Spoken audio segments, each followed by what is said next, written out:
오늘 함께 볼 말씀은 창세기 4장의 말씀입니다. 창세기 4장 1절부터 26절까지의 말씀을 제가 한 절, 여러분이 한 절 교독하여 하나님께 올려드리겠습니다.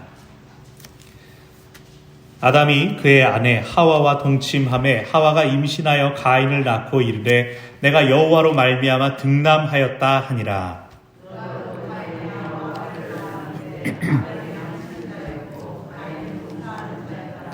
세월이 지난 후에 가인은 땅의 소산으로 제물을 삼아 여호와께 드렸고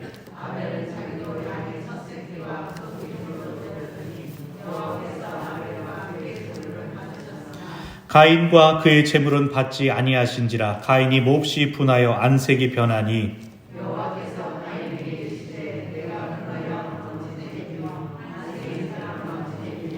네가 선을 행하면 어찌 낯을 들지 못하겠느냐. 선을 행하지 아니하면 죄가 문에 엎드려 있느니라. 죄가 너를 원하나 너는 죄를 다스릴지니라.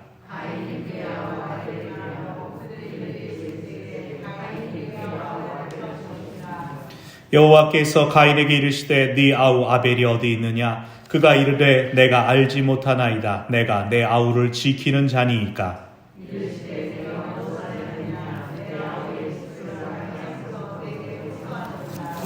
땅이 그 입을 벌려 네 손에서부터 네 아우의 피를 받았은즉 네가 땅에서 저주를 받으리니.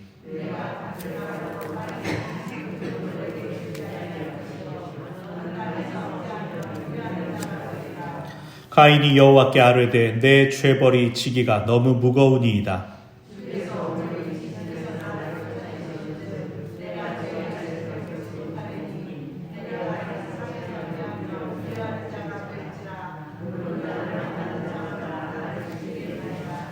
여호와께서 그에게 이르시되 그렇지 아니하다. 가인을 죽이는 자는 벌을 7배나 받으리라 하시고 가인에게 표를 주사 그를 만나는 모든 사람에게서 죽임을 면하게 하시니라.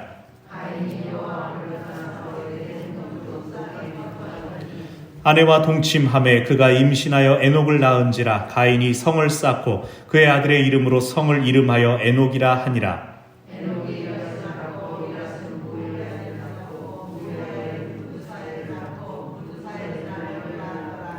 라멕이 두 아내를 맞이하였으니 하나의 이름은 아다요 하나의 이름은 실라였더라.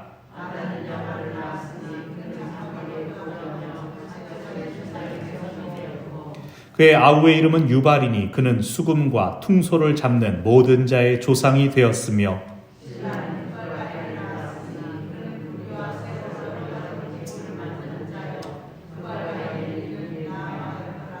라멕의 아내들에게 이르되 아다와 실라여 내 목소리를 들으라. 라멕의 아내들이여 내 말을 들으라. 나의 상처로 말미암아 내가 사람을 죽였고 나의 상함으로 말미암아 소년을 죽였도다.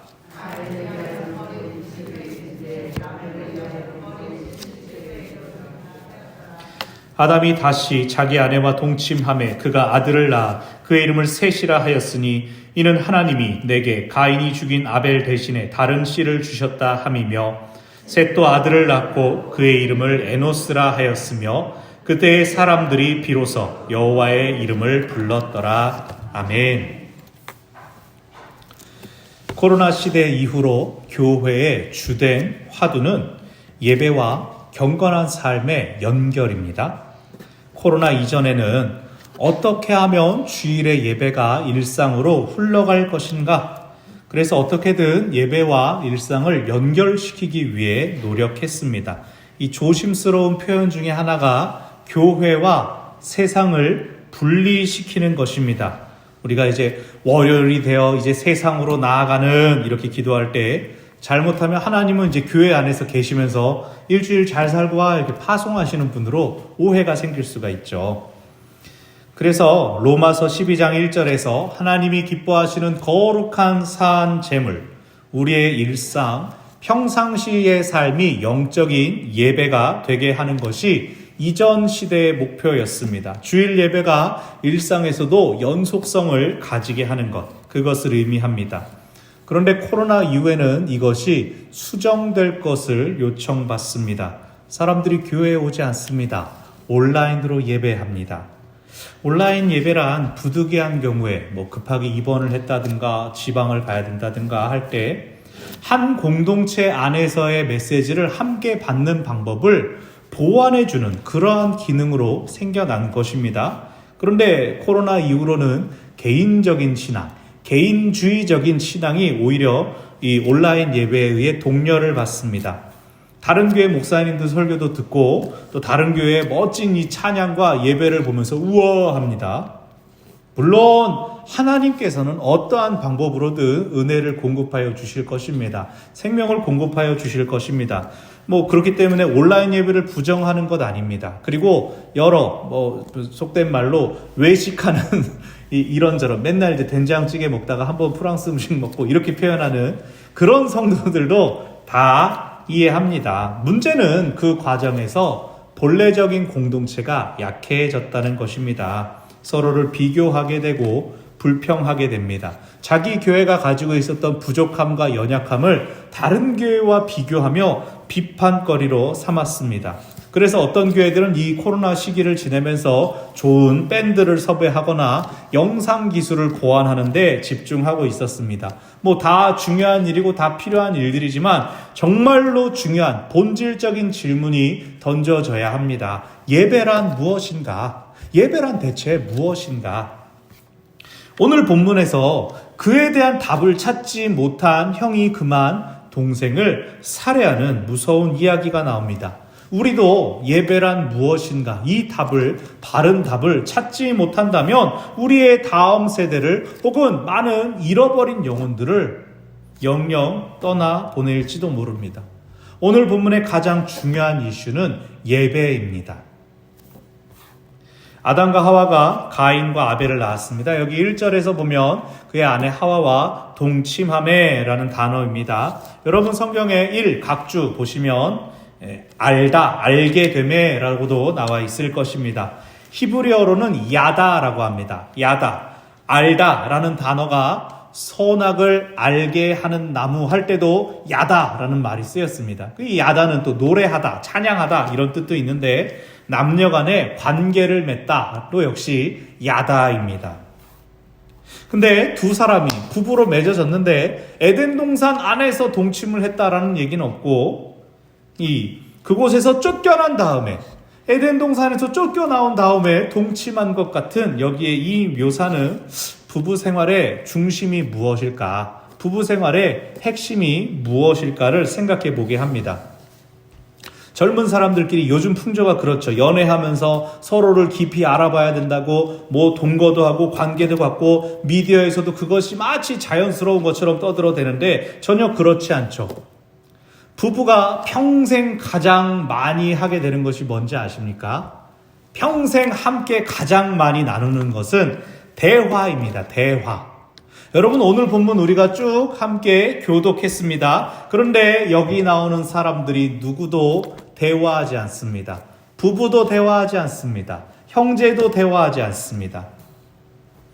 오직 하나님만이 대화하십니다. 누구와? 가인과 죄인과 대화를 나누십니다. 이걸 잘 생각해야 됩니다. 사랑하는 여러분, 가족들 안에서 부부간의 대화 많이 나누시길 바랍니다. 우리 자녀들과 대화 많이 나눠야 됩니다. 지금 은혜 받으려고 떨어져 앉으신 거죠? 가면서 은혜 많이 나누시고 말씀 많이 나누십시오. 이야기를 많이 나눠야 됩니다. 대화를 통해서 풀리고 알게 됩니다. 서로 고립되고 배척되는 일이 줄어들게 됩니다. 저와 여러분도 마찬가지고요. 여러분 교회 전화선을 잘 수정을 해서 이제 교회 전화 걸면은 소리 깔끔하게 들어옵니다. 전화하시고 한번 시간 괜찮으세요? 그러면은 저 누군지 맞춰보세요. 이런 거 하시고 그러세요. 목소리도 한번 맞춰보세요. 한번 대화를 많이 해야 됩니다.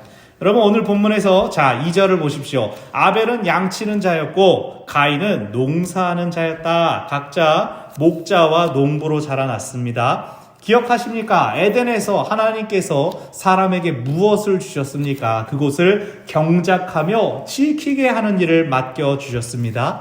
두 아들이 이제 그 역할을 나눠 받은 겁니다. 한쪽은 동물을, 한쪽은 식물을 경작하며 지켰습니다. 각자 전문가가 된 겁니다. 그래서 이제 3절, 4절에서 자, 하나님 앞에 제사를 드립니다. 자, 여기서도 아담과 하와가 벌써 보이지 않습니다. 그리고 자기의 전문 영역을 가진 두 아들이 각자 자신의 것으로 제사를 드리는 것도 주목할 부분입니다. 아들들이 완전히 분리된 것일까, 독립한 것일까, 그런 인상을 보여줍니다. 그리고 오늘 본문 안에 일어나는 그 형제들 간의 비극에 대해서 아담과 하와가 아무 영향력도 끼치지 못하는 것도 우리가 다 보게 됩니다. 아담과 하와도 오늘 본문 안에서는 피해자에 불과합니다. 타락 이후로 첫사람에게 부여하신 그 하나님께서 우리에게 부여하신 그 영광이 얼마나 빨리 사라졌는가를 벌써 이 4장에서 우리가 볼 수 있는 것입니다. 그런데 하나님께서 아벨과 그의 제물은 받으셨습니다. 그런데 가인과 그의 제사는 받지 않으셨습니다. 여러분, 하나님께서 받으시는 제사란 과연 무엇일까요? 어떤 학자는 이렇게 표현합니다. 두 사람이 떨어져서 자기의 제물로 제사를 드릴 때에 마치 엘리야의 본문처럼 하늘로부터 아벨의 제사에만 불이 내렸다. 그래서 아벨의 제사에서는 하얀 연기, 그리고 불이 활활 타올랐는데 가인의 제사는 불완전 연소에서 검정 연기가 막 올라오는 그러한 장면을 묘사했습니다. 그러한 성화도 있었죠. 그랬을 수도 있죠. 신학생들 사이에서는 이런 농담도 있었습니다. 하나님이 고기와 기름을 더 좋아하신다. 육식 좋아하신다. 그건 아닐 것 같아요. 이런 해석도 있습니다. 아벨에게는 동물을 잡아 죽이는 생명의 희생이 있었지만 가인의 제사는 그렇지 않았다. 이런 해석이 있습니다. 여러 가지가 있습니다. 하나님께서 양의 제사를 더 기쁘게 받으시고 중요하게 생각하기 때문에 나중에 레위기에서도 제사법에 있어서 양과 염소 같은 걸 중요시 하셨다. 여러 가지 해석들이 있지만 이것들은 다 일부분만 본 것입니다. 편협합니다. 곡식으로 제사 드리는 규정도 있고, 곡식도 그냥 생 곡식을 드리기도 하고, 가루를 빻아 드리기도 하고, 과자를 구워서 드리기도 하고, 방법이 아주 다양합니다. 식물을 그리고 어떻게 희생으로 드립니까? 그 결실을 죽일 수도 없는 것이고, 하나님께서 받으시는 제사의 기준이 오늘 본문에 명확하게 나오지 않습니다. 그것을 어떤 식으로 받으셨는지도 묘사되지 않습니다. 그런데 어떠한 일이 있었는지 우리는 알지 못하는데 우리가 알 수 있는 건 하나입니다. 가인이 화가 났습니다. 가인이 왜 내 제물은 받지 않으셨나? 마음에 분을 품었습니다. 여기에 힌트가 있습니다. 여러분, 우리가 바꿔야 될 표현 중에 하나로 교회 다닌다라는 말이 있습니다. 또 비슷한 말로 예배 본다, 이러한 말이 있습니다. 여러분, 교회가 학원이나 스포츠 센터입니까? 교회가 오랑가랑 다니는 곳입니까? 아이들은 그럽니다. 저 교회 이제 끊었어요. 교회 끊었어요. 교회 이제 옮겼어요. 다른 데 등록했어요. 학원인가? 이런 생각 들 정도로. 이렇게 얘기할 때 교회가 뭐가 됩니까? 모임의 장소가 됩니다. 장소. 공동체의 이름입니다. 교회는 사실. 교회는 교회를 통하여 하나님을 고백하는 언어, 시간, 장소가 지정될 뿐입니다. 교회 자체에 큰 의미가 없다는 것이죠. 사실은. 우리가 교회 나갑니다. 교회 왔다 갔다 합니다. 교회 다니는 건데, 우리가 그것에 우리의 종교와 우리의 신앙심을 표현하는 말로서의 교회는 말하기가 썩 적합하진 않습니다. 우리의 모임을 공동체를 교회라고 하긴 하지만, 교회 다닌다라고 하려면 차라리 저는 하나님을 믿습니다라고 하는 게 맞습니다. 저는 백운제일교회 교인입니다라고 하는 게 맞습니다. 우리 교회 백운제일교회예요 라고 하면 됩니다. 덧붙여서 저기 있는 저 교회예요 라고 알려주면 더 좋겠죠. 주일날 9시와 11시에 예배드려요 라고 말할 수 있으면 더 좋겠죠. 그런 영혼들을 여러분, 저도 그렇고 우리가 만나기를 바랍니다. 하나님을 찾고 교회 찾는 영혼들을 만나기를 바랍니다. 또 예배 본다라는 말 있죠. 예배는 보는 거 아니고 관람하고 구경하는 거 아니죠. 예배는 참여하는 겁니다. 예배는 드리는 겁니다. 우리가 정형화된 어떤 틀에 익숙해져 있지만 그 예배 안에서 사실은 모든 순서 안에서 하나님의 영을 느끼는 것이 필요합니다. 예배 순서 안에서 우리가 찬송할 때 또 우리 함께 앉아있는 우리들 서로의 사이에서 하나님의 임재로 채워지기를 사모하고 또 경험하면 되는 겁니다. 그것이 예배입니다.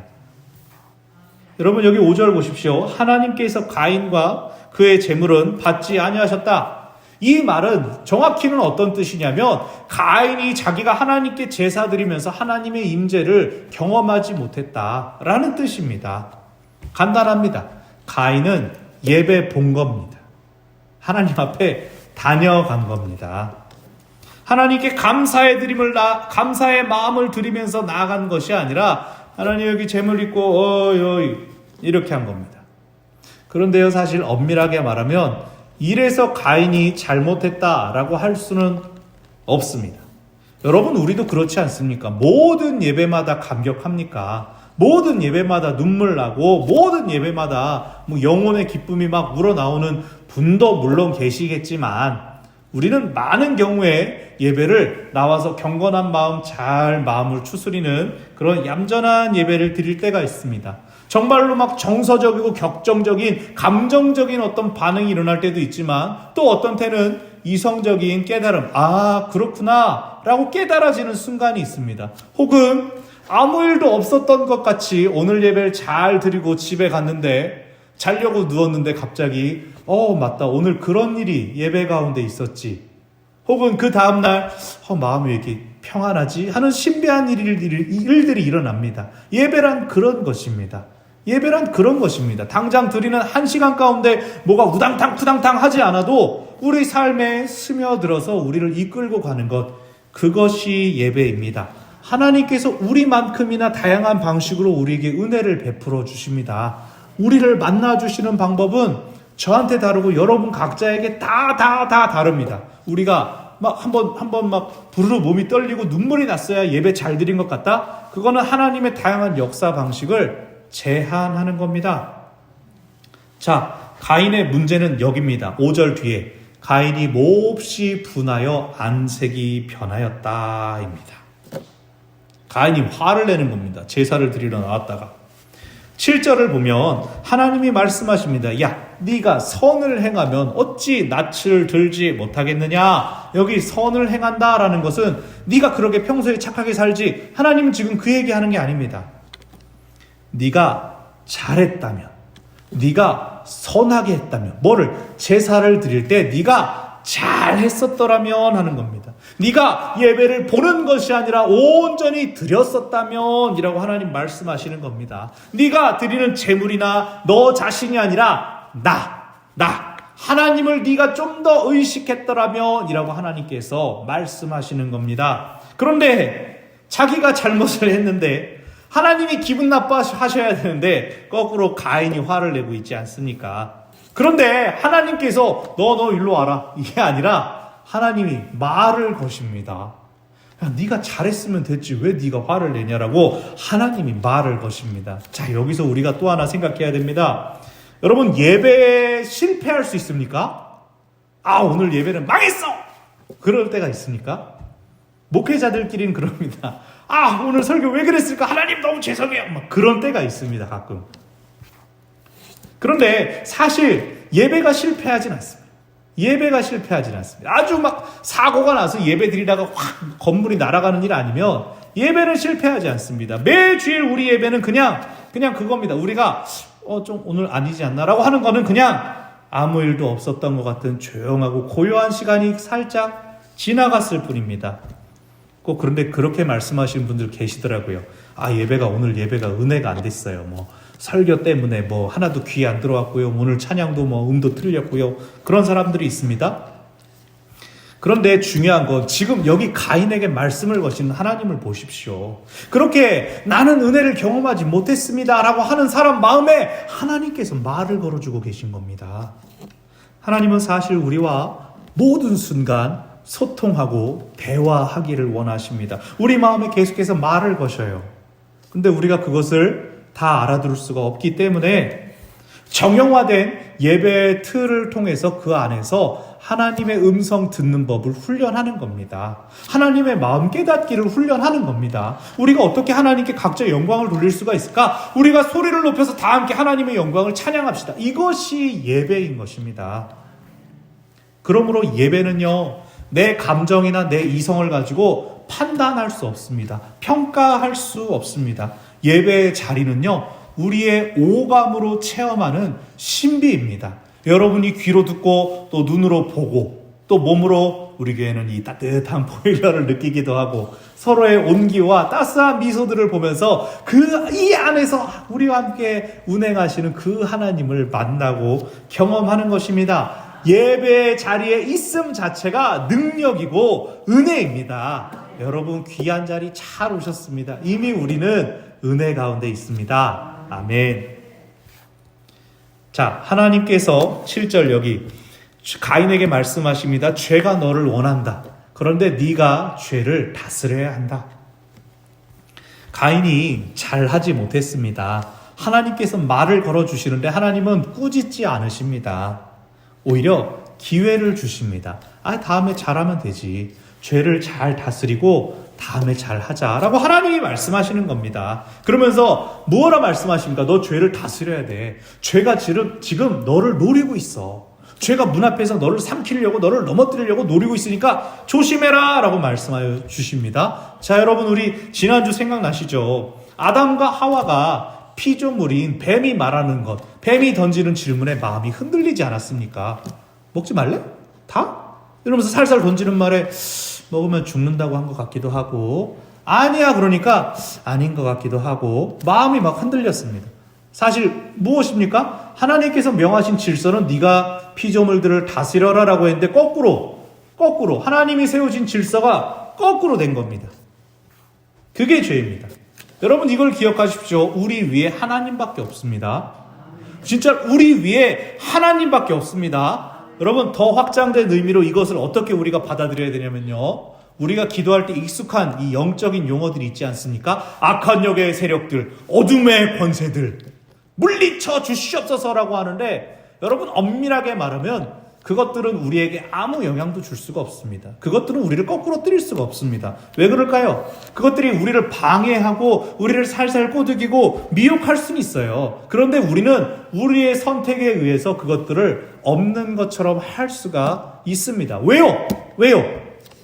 아니 우리가 하나님의 아들 딸인걸요.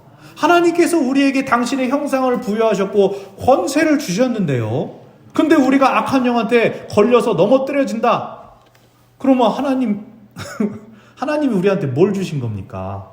여러분 그러면 안 됩니다. 정말로 악한 영에 넘어지지 않게 하여 주십시오. 우리는 악한 영에 넘어지는 존재가 아닙니다. 그냥 마음을 강하게 하십시오. 담대하게 하십시오. 모든 고난과 우리를 넘어지게 만드는 그 모든 것들 하나님께서 뜻이 있어서 주셨겠구나. 하나님 우리의 믿음을 굳게 하여 주십시오. 우리가 그래야 됩니다. 악한 영은 어느 때 찾아오냐면은, 악한 영의 일하는 방법은 우리를 물리적으로 넘어뜨리고 다시는 게 아니라 교회 안 가도 돼. 누구 집사 저건 좀 그렇다. 인간적으로 이런 마음이 악한 영이에요. 우리가 그냥 그건 아니지 라고 지워버리면 턱 끝나버리는 것, 그겁니다. 여러분 우리 위에 하나님밖에 없습니다. 우리가 그걸 정말 기억해야 됩니다. 하나님이 우리가 그렇게 넘어지도록 내버려 두는 분이 아니십니다. 하나님께서 그 사랑하는 자녀가 악한 영에 의해 넘어지고 굴복될 때 저 좀만 잘하지, 하나님 그런 분 아니시라니까요. 예수 그리스도의 십자가와 부활은 죽음을 향하여 승리를 선포한 겁니다. 누가 악한 영이 이기게 만듭니까? 나입니다. 내가 약할 때 악한 영한테 그냥 이기세요 라고 내어주는 겁니다. 그러니까 여러분 나를 다스려야 됩니다. 내 생각이 하나님을 선택하게 우리가 그렇게 마음을 굳게 먹어야 됩니다. 바울도 이렇게 말하죠. 에베소서에서 너희는 빛의 자녀들이니 빛의 자녀처럼 행하라. 여러분 빛의 자녀가 되십시오. 빛을 전달하는 빛의 사자가 되십시오. 하나님 앞에서 나를 다스리고 하나님께만 굴복하시기를 바랍니다. 하지만 가인은 결국 죄에 굴복하지 않았습니까? 지금 참 7절 8절에 한 화면 안에 나와 있는 게 굉장히 의미심장하지 않습니까? 하나님께서 굳이 너는 죄를 다스려라 라고 했는데 가인이 말하고는 이제 가자, 들로 나가자라고 한 다음에 거기서 쳐 죽입니다. 여기 8절에도 어떤 대화도 없습니다. 그런데 가인을 찾으신 하나님께서 그에게 대화를 거시죠. 아담과 하와가 선악과를 먹고 숨었을 때 하나님께서 찾아가셔서 아담아 네가 어디 있니? 라고 물으셨습니다. 그게 하나님이 아담이 안 보여 라고 하면서 찾으신 겁니까? 아니죠. 기회 주신 거죠. 아담아 뭐해? 부르신 겁니다. 근데 그 하나님께서 오늘 여기서 이렇게 말씀하십니다. 가인아 동생 어디 있니? 하나님께서 기회를 주시는 거예요. 직접 말할 수 있는 기회를 주시는 거고 네가 뭘 했는지 스스로 알아라 라고 기회를 주시는 거예요. 근데 가인은 그 하나님의 사랑을, 하나님의 은혜를 선택하지 않습니다. 모른 척하고 퉁명스럽게 내가 뭐 동생 지키는 자입니까? 이래버리죠. 결국 하나님께서 다 말씀하시죠. 네가 이러이러한 죄를 지었구나. 그리고 너는 이러이러한 벌을 받을 것이다. 그 벌의 내용은 무엇입니까? 밭을 갈아도 땅이 그 효력을 너에게 주지 않을 것이다. 이것은 아무리 땅을 갈아도 그 결실들이 그에게 오지 않는다. 수고하여도 헛된 수고가 될 것이다. 이 땅에서 피하며 유리하는 자가 될 것이다. 라는 말은 떠돌아다니는 자가 될 것이다. 왜냐하면 저 사람은 아무것도 남는 게 없어. 그러니까 사람들이 그에게 기대하지 않는 거죠. 근데 여러분 가인은 원래 뭐 하는 사람이었다고요? 불과 2절에서 가인은 농사하는 자였다고 하지 않습니까? 제일 잘하는 건데 그게 빼앗긴 겁니다. 그가 할 수 있는 것을 하나님께서 거두신 겁니다. 그게 자랑이었는데. 자, 지난 시간들이 무효가 되어버렸습니다. 하나님께서 그에게 힘과 능력을 주셔서 그가 농사하는 자로 자기 일을 감당했습니다. 그런데 가인이 하나님께 마땅히 드릴 제사를 온전히 드리지 않음으로 인해서 자기가 결실을 얻을 수 있었던 그 수단, 자기가 세상에서 의미를 찾을 수 있었던 그 수단을 잃어버린 것입니다.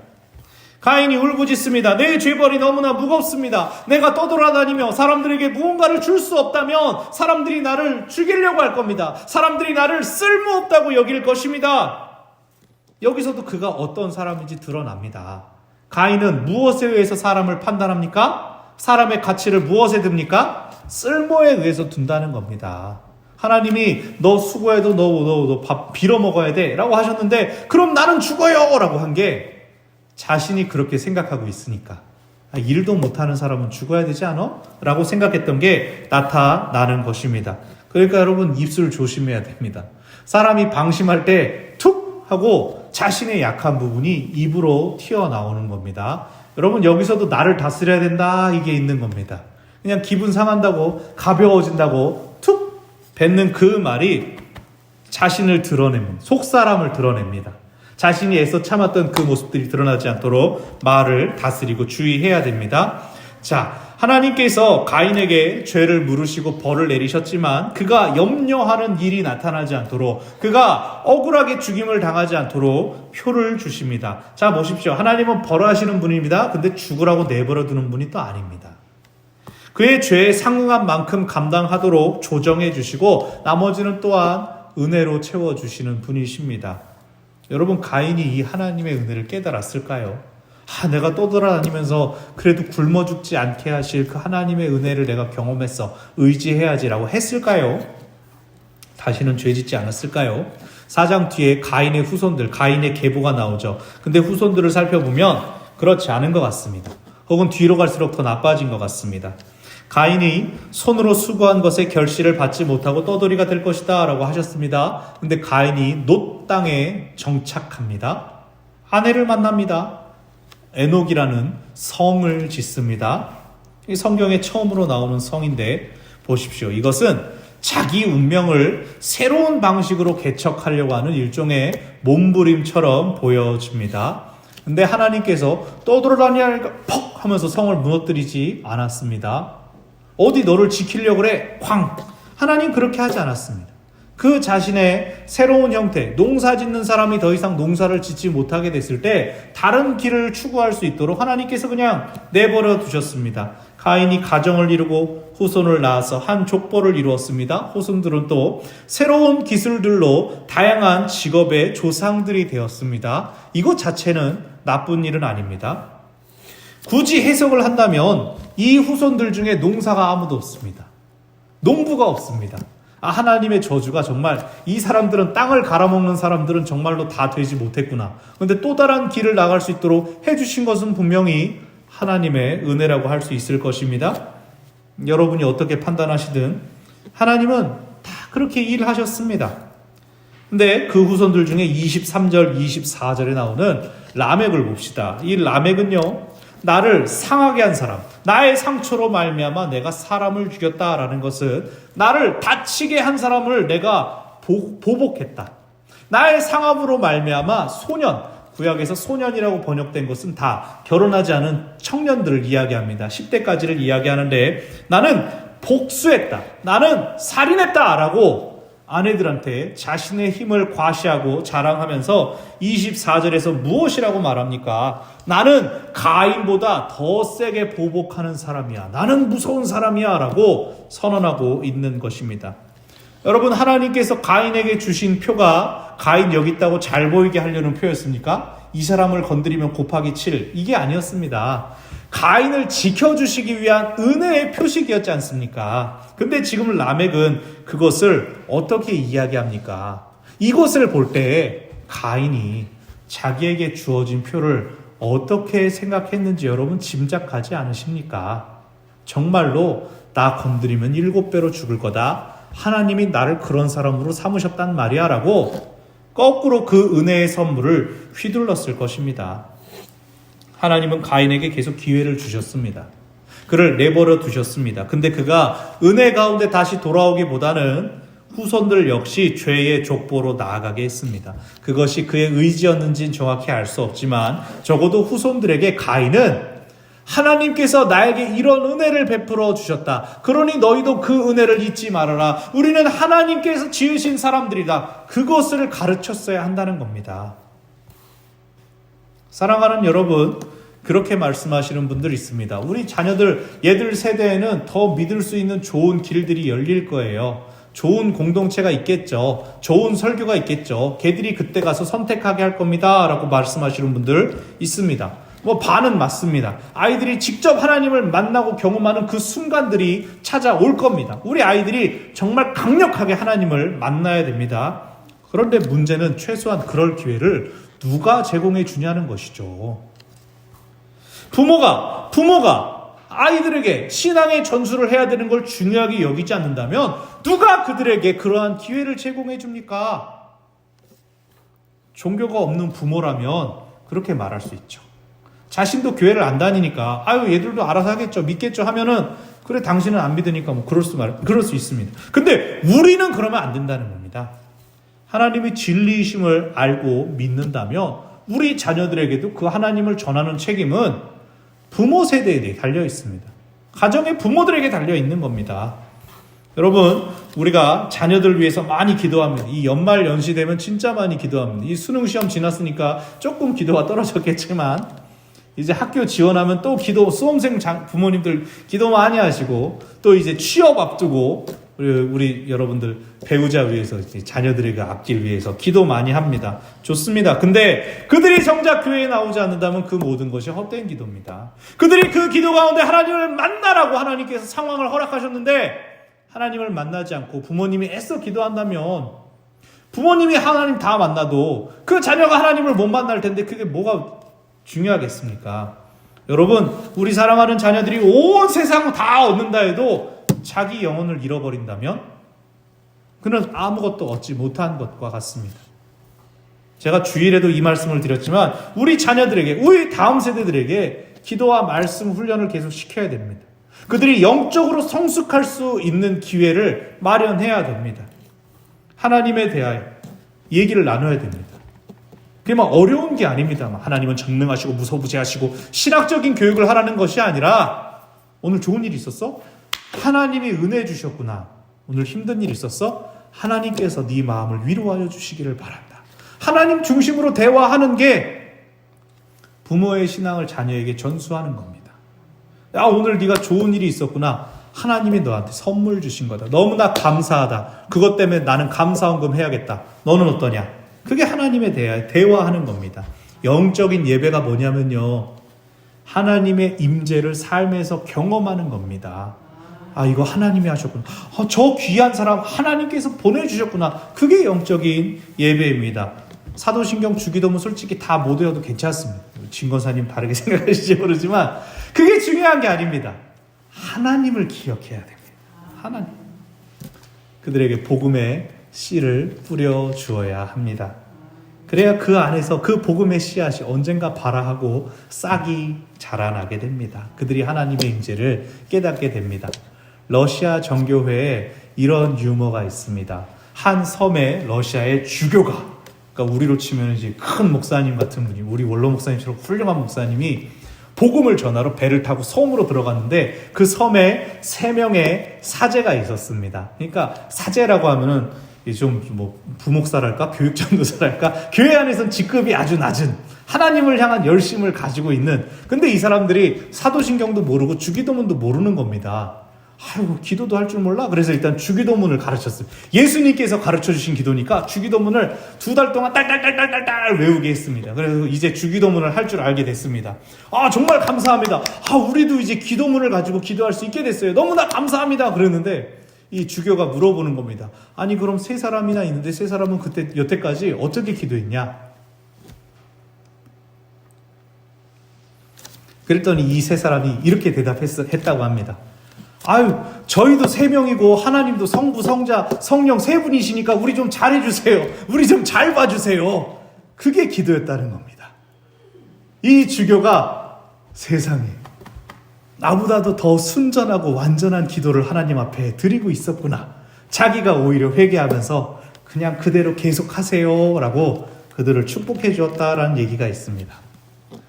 그 3사람은 기도할 줄 몰랐지만 하나님이 어떠한 분이신지를 너무나 잘 알고 있었던 겁니다.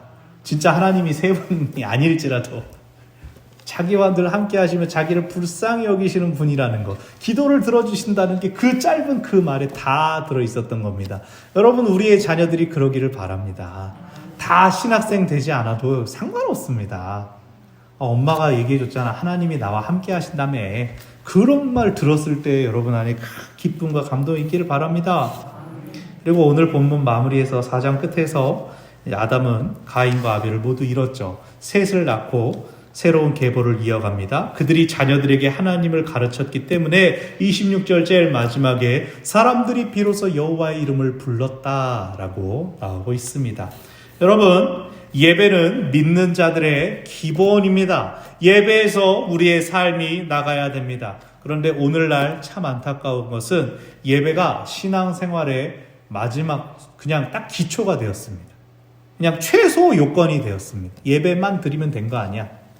그리고 그 예배의 최소 요건이 설교 들었으면 예배지. 사람들이 그럽니다. 젊은 사람들 더 심해지고 있습니다. 요즘 사람들 예배는 그렇죠. 온라인 예배를 시청하면 됩니다. 소리 빠방하게 잘 알아들었으면 예배 잘 드린 것 같은 기분이 듭니다. 근데 그래서는 예배가 삶에 영향을 끼칠 수가 없습니다. 온전한 예배가 온전한 삶을 일으킵니다. 오늘 본문을 통하여 우리가 3가지를 회복하기를 바라는데요. 첫 번째로 회복돼야 될 것은 현장 예배입니다. 온라인 예배는 그냥 보조수단이에요. 부득이한 때를 위한 거예요. 우리 교회도 사실 설교 음성을 제가 계속해서 올리고 있고 지금 조만간 예배 영상도 올리려고 합니다. 그런데 현장에서 예배 드리는 것보다 좋은 컨디션을 만들지 않으려고 그래요. 여기 와라 이거예요. 그걸로 너무 만족하면 그건 또 감사한 거지만 여기서 함께 모여 예배 드리는 데 의미가 있습니다. 온라인 예배 드리는 분들이 영과 진리로 예배할 수 있을까요? 저는 절대로 그렇지 않다고 말합니다. 개인적으로 눈물 흘리고 감격할 수 있죠. 깨달을 수 있어요. 근데 그건 실제적인 열매로 이어지는 것은 굉장히 힘듭니다. 왜 그렇습니까? 왜냐하면 그 예배를 위해서 헌신하지 않기 때문이에요. 많은 것을 드리지 않기 때문이에요. 많은 노력이 필요 없어요. 온라인 예배는. 하나님은 위로를 주셔요. 우리에게 소망을 주셔요. 생명을 주셔요. 그런데 편리함과 편안함 가운데에서 아멘 클릭, 아멘 타자 띵 올리는 것만으로 우리 안에 감사가 충만해질 수가 없어요. 그 감사는 손끝에 그리고 눈앞에 머물러 있을 뿐입니다. 예배당을 오가는 걸음, 또 그 모든 시간들, 하나님 앞에 나오기 위해서 우리 여성분들은 몸을 단장하고 얼굴을 꾸미는 그 모든 것들, 그 많은 시간과 노력들 가운데 우리가 바라는 것이 있습니다. 하나님의 임재를 사모합니다. 하나님을 만나기를 원합니다. 오늘 은혜 받기를 원합니다. 하나님께서 나의 기도에 응답하여 주시기를 원합니다. 우리 안에 그 간절함이 있어서 이 현장에서 예배가 있어야 되는 겁니다. 내 시간과 내 노력을 다 기울여서 하나님의 임재를 기대함이 있어야 됩니다. 두 번째로 회복되어야 할 것은 공동체입니다. 말씀을 듣고 실천하는 자리는 이 사람들 속입니다. 부족하고 다양한 서로의 그 안에서 하나님의 형상을 발견하는 것이 예배를 통해 누릴 수 있는 복입니다. 사랑할 수 없는 사람을 사랑하는 것, 용서하는 것 모두 공동체에서 같이 응원해주고 격려해줄 때 가능한 것 아닙니까? 누군가가 질병에서 나온 경험을 가지고 공동체에서 간증할 때 그 간증에 힘이 실리고 힘들고 어려운 시간을 보내는 사람들이 위로와 소망을 얻게 되는 것이 아닙니까? 서로 공동체, 사람들이 부대끼는 자리니까 상처 주고받는 일이 있습니다. 그런데 그 과정에서 그것을 다시 보듬고 치유하는 그 과정에서 우리가 하나님을 만날 수가 있습니다. 그러한 하나님의 임재 경험을 통해 우리가 세상을 향하여도 팔 벌릴 수 있는 것이죠. 교회가 점점 배타적인 공동체가 되어가는 것은 하나님 앞에 부끄러운 일입니다. 우리는 수용적이고 관용이 있는 공동체로 커야 됩니다. 우리가 함께 하나님 바라보며 하나님 예배해야 됩니다. 세 번째로 회복되어야 될 것은 다음 세대 신앙 교육입니다. 지금 다음 세대를 죽이고 있는 게 누군지 아세요? 부모들입니다. 예배가 무엇인지, 교회가 무엇인지 부모님들이 가르쳐야죠. 늦게라도 애가 그냥 늦잠 안 자고 그냥 일어나서 예배 나왔으면 그거나 다행이에요. 그 말도 맞죠. 얼마나 귀합니까? 근데 애가 평생 초신자로 살게 할 거냐고요. 다 큰 청년이 장성한 사람이 아직도 신앙의 발걸음 이렇게 걸음만 하고 있는 거 그냥 그걸 용인하는 거고 있는 게 누굽니까? 그럼 안 된다는 거예요. 여러분 무슨 영적 성장과 충전이 휴대폰 충전기가 아니에요. 그냥 가만히 자리에 놓으면 띵 하고 차오르는 게 아니라고요. 부모가 말해서 듣지 않으면 목회자의 말이 어떻게 들어갑니까? 일주일에 한 번 만나는 사람이 아무리 잔소리를 해도 그냥 6일 동안 지나는 부모들이 늦었어 빨리 자 이래버리면 어떻게 합니까? 부모 세대는요 자녀들의 영혼에 대한 책임을 져야 됩니다. 그래서 저는 이제 가끔 이 동네에서 우리 교회도 조금 계시고 또 다른 목사님들 이야기 들으면서 조부모님들 손에 맡겨져 있는 손주들 얘들은 복받았다. 얘들은 참 복받았다. 그 생각이 드는 거예요 갑자기. 여러분 인터넷에서 그런 애들 봤습니까? 틱톡 영상에서 할아버지 손에 자란 손녀는 뒷짐을 지고 다닙니다. 그러다 때 걸음마를 할아버지를 보고 배워서 또 할머니 손에 자란 손자는 막 기분이 좋으면 이렇게 춤을 춥니다. 보고 배운 게 그거니까. 여러분 근데 믿는 할아버지 할머니 손에서 자라났다면 그 아이들 입에 무엇이 있을까요? 하다못해 아버지요. 어려운 일 있을 때 기도하면 하나님 다 들어주셔. 그 아이들이 내가 엄마 아빠 위해서 기도해 줄게. 요 말이 나올 수 있어야 됩니다. 우리 할아버지 할머니들 화이팅입니다.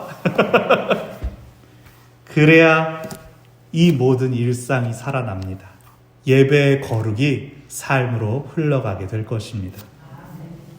말씀을 정리합니다. 오늘 본문에서 가인의 실수와 실패는 우리의 반성과 기회가 되어야 합니다. 무엇보다 대화해야 되는데 예배가 바로 대화의 자리입니다. 하나님과 소통하는 자리입니다. 성도의 교제가 일어나는 자리입니다.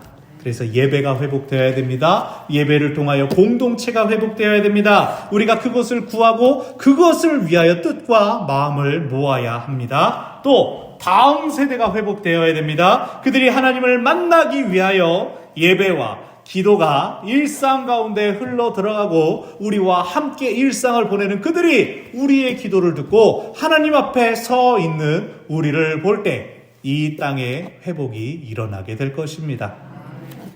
기도하겠습니다.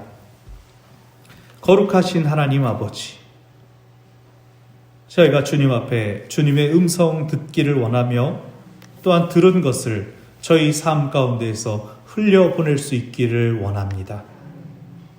저희를 불러주셨으니 이젠 하나님께서 저희를 사용하시는 자리로 나아가게 하여 주시옵소서. 가장 가깝게는 우리의 다음 세대들, 사랑하는 가족들을 향하여 이 믿음을, 이 거룩함을, 이 영광을 흘려보낼 수 있게 하여 주시옵소서. 그들의 영혼을 위하여 기도할 뿐만 아니라 그들의 눈앞에서 기도하는 부모 세대들 되게 하여 주시옵소서. 주님의 몸된 교회 예배가 회복되게 하여 주시옵소서. 모이는 일에 힘쓰게 하여 주시옵소서. 우리 몸의 편의와 안락함으로 그렇게 선택되는 예배가 아니라 우리의 수고를 다하여서 정성을 다하여서 영과 진리로 하나님 앞에 예배드림이 저희들 가운데, 이 땅의 교회들 가운데 회복되게 하여 주시옵소서. 거룩한 삶, 예배로부터 출발하는 거룩한 삶이 저희의 일상이 되게 하여 주시옵소서. 예수님의 이름으로 기도합니다.